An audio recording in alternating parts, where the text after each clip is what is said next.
बहुत समय पहले की बात है। एक छोटे से गांव में एक किसान रहता था, रामू।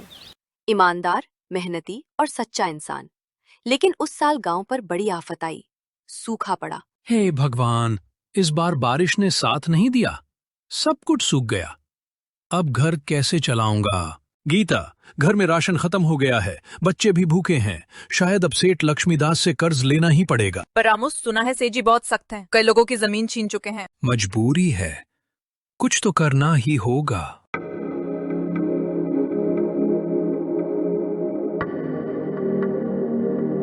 आओ रामू, क्या बात है? सेठ जी, इस बार फसल खराब हो गई है।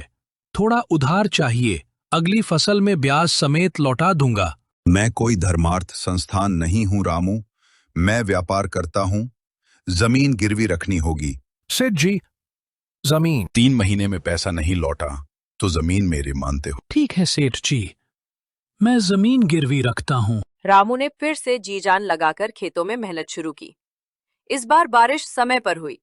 खेतों में हरियाली लौट आई। इस बार भगवान ने सुन ली, मेहनत रंग लाएगी। रामू की फसल तो बहुत अच्छी हो गई है। अगर उसने पैसा लौटा दिया तो जमीन वापस ले लेगा। मैं उसे समय नहीं दूंगा। सेठ जी, फसल तो आ गई है, लेकिन बाजार में दाम बहुत कम है। बस 2 हफ्ते दीजिए, सारा पैसा लौटा दूंगा। समय पूरा हो चुका है। अब जमीन मेरी है। सेठ जी, बस कुछ दिन और। नियम सबके लिए बराबर है रामू। कल से जमीन मेरी। रामू मेहनती है, उसे थोड़ा समय मिलना चाहिए। कागज पर दस्तखत हैं।